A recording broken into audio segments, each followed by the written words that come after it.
माननीय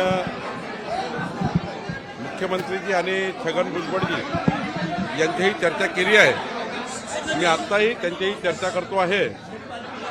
मागच्याही काळापासून शिवभोजन थाळीचे पैसे प्रलंबित आहे। काही ठिकाणी 4 महिन्यापासून आहे, काही ठिकाणी 6 महिन्यापासून आहे। मी आजच माननीय मुख्यमंत्री महोदयांशी आणि आत्ताच भुजबळ साहेबांशी मी चर्चा करतो आहे।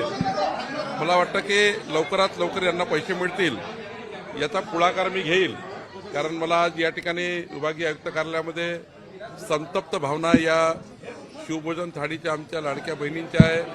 मोठ्या प्रमाणात आक्रोश आहे। काही लोकांनी कर्ज काढलेलं आहे, तर निश्चितपणे शासनाने लवकरात लवकर यांना त्यांच्या कामाचे पैसे दिले पाहिजे, शिवभोजन थाळीचे पैसे दिले पाहिजे, याकरता मी स्वतः फॉलोअप करतो।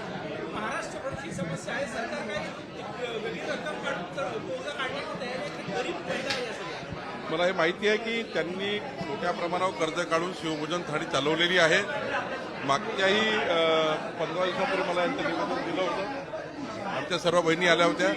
पण मी निश्चितपणे आजच माननीय मुख्यमंत्री महोदयांची आणि माननीय छगन भुजबळ साहेबांची चर्चा करून यामध्ये मार्ग काढण्याचा प्रयत्न करील, कारण त्यांच्या भावना संतप्त आहे आणि बरोबर आहे। 5-6 महिन्यापासून त्यांना पगार मिळाला नाही। पण काही लोकांनी तर असं मी सर्वांचं ऐकत असताना सर्वांचे निवेदन घेत असताना काही लोकांनी जास्त आक्रोश तयार केला। मला वाटतं जर मी ऐकतोय, जर मी चर्चा करतोय, त्यावेळी मात्र थोडा जास्तीच पद्धतीने आंदोलनात पवित्रा घेतलाय। मी पोलिसांना सांगितलं त्यांच्यावर कुठली कारवाई करू नका, पण शिवभोजन थाळीचे पैसे नक्की मिळवून देणार आहे। महिलांचं म्हणणं आहे की हा उपक्रम ठेवणं खूप अवघड आहे, कारण की 10 महिने झाले ना कर्ज काढून सध्या हा उपक्रम चालू ठेवला जात आहे। बरोबर आहे, 9 महिने झाले त्यांचे, 6 महिने झाले त्यांचे पैसे नाही आहे, त्यांना कसं काय अफोर्डेबल होणार आहे? त्यामुळे त्यांनी सरकारकरता काम केलं आहे, सरकारी योजनेकरता काम केलं आहे। त्यांचे पैसे मिळालेच पाहिजे या भावनेची मी आहे। मी मुख्यमंत्र्यांशी आणि अन्नपुरवठा मंत्र्यांशी आज बोलेल आणि त्यांच्या सर्व तीव्र भावना मी आजच भुजबळ साहेबांशी आता बोललो, ते एका डॅशवर भाषण देत आहे। त्यांचं भाषण संपलं की माननीय भुजबळ साहेबांशी बोलून येणाऱ्या कॅबिनेटमध्ये मंत्रिमंडळाच्या बैठकीमध्ये हा विषय मी मांडेल। निश्चितपणे लवकरात लवकर त्यांना कसा पैसा मिळेल याची काळजी मी घेईल। सर, येणेचा निर्णय येणे रद्द करण्याचा मोठा दिलासा आहे विदर्भातल्या जनतेला, सगळ्या महाराष्ट्रातल्या जनतेलाच आहे। विदर्भातल्या जनतेला हेलपाटे खावं लागत होते, काय सांगू? आज महाराष्ट्र सरकारने आणि माननीय मुख्यमंत्री देवेंद्र फडणवीसजी यांनी मला सूचना दिली होती की या राज्यातला येणे जो सनदचा कायदा आहे तो रद्द करा आणि कुठल्याही व्यक्तीला तहसीलदार कलेक्टरकडे जाण्याची गरज नाही। आता 0.10% फक्त 0.10% प्रीमियम भरायचं 1000 चौरस मीटरला आणि येणे करून घ्यायचं। म्हणजे डायरेक्ट तुम्ही ज्यांच्याकडे परवानगी घ्याल, जसं आता मुंबई महानगरपालिका, तर महानगरपालिकेत 0.10% भरलं की येणे झालं। कॉर्पोरेशन असेल किंवा कलेक्टरेट असेल, आता कुठलाही येणे आणि सनदची गरज पडणार नाही। जे प्लॉट धारक असतील त्यांना, ज्यांना घरं बांधायची असतील त्यांना, जिथे रहिवासी बेल्ट आहे तिथे रहिवासी वापर करण्याकरता येण्याची गरज नाही। जिथे औद्योगिक बेल्ट आहे तिथे औद्योगिक वापर करण्याची आता येण्याची गरज नाही। जिथे कॉमर्शियल यूज आहे तिथे कॉमर्शियल येण्याची गरज नाही।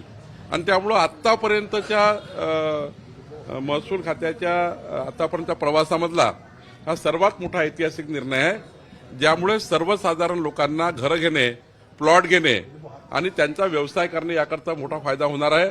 माननीय मुख्यमंत्री देवेंद्र फडणवीसजींनी हा अत्यंत महत्वाचा निर्णय मला काल सांगितला। त्यामुळे आता मी कायदा आणून आता येणे आणि सनद रद्द हा कायदा केला सरकारने। आता कुठलेही तहसीलदार, कुठलेही प्रांत येणे करता कुणाला बोलवणार नाही आणि कोणत्याही कलेक्टर ऑफिसला जावं लागणार नाही। सरळ त्यांना त्यांच्या नक्षासोबतच 0.10% पैसे भरून 1000 स्क्वेअर मीटरला, 4000 स्क्वेअर मीटरला 0.25% आणि 4000 स्क्वेअर मीटरच्या वर करायचं असेल तर 0.15%, अर्धा टक्का फक्त पैसे भरून तुम्हाला आता येणे करून घेता येतं। कुठल्याही कागदपत्राची फार गरज नाही। अनेक ठिकाणी रजिस्टर रखडलेल्या होत्या, त्या मार्गी लागल्यामुळे तुकडेबंदी कायदा रद्द करणे आणि येणेचा कायदा रद्द केल्यामुळं दोन्ही कायदा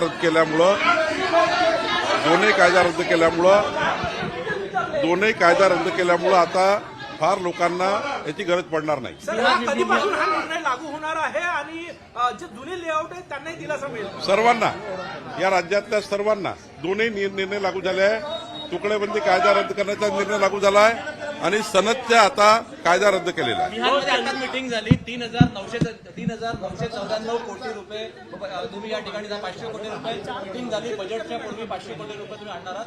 4,000 कोटी रुपये मिळण्यासाठी अप्रूव्ह केले ऑलरेडी गव्हर्नमेंटने, कॅबिनेटने. मंत्रिमंडळाच्या बैठकीमध्ये 3,994 कोटीचा मिहान प्रकल्पाचा आराखडा आता फायनल झाला आणि त्यामधले आता यावर्षी आपल्याला 160 कोटी बाकी आहे, ते मिळणार आहे आणि पुढच्या वर्षीकरता 516 कोटी रुपये मिळणार आहे. एकंदरीत 2,500 कोटी खर्च झालेले आहेत. बाकी असं 3 वर्षामध्ये हा सर्व निधी खर्च करून मिहानच्या प्रकल्पाचे उर्वरित काम पूर्ण होणार आहे. शशिकांत शिंदे असे म्हटले की दादा गेल्या 4 महिन्यापासून विलिनीकरणाच्या प्रोसेसमध्ये लागले होते. काय सत्यता आहे? भाजपला सांगितलं होतं काय? नाही, मला याच्याबद्दल काही माहिती नाही. हा राष्ट्रवादी काँग्रेसचा अंतर्गत बाब आहे. याबद्दल मी काही बोलणे उचित नाही. त्यांच्या पक्षाचा निर्णय त्यांनी करायचा. चंद्रपूरमध्ये महापौर बनला, मात्र 2 नेत्यांचा वाद भाजपचा मिटला नाही. काही मतभेद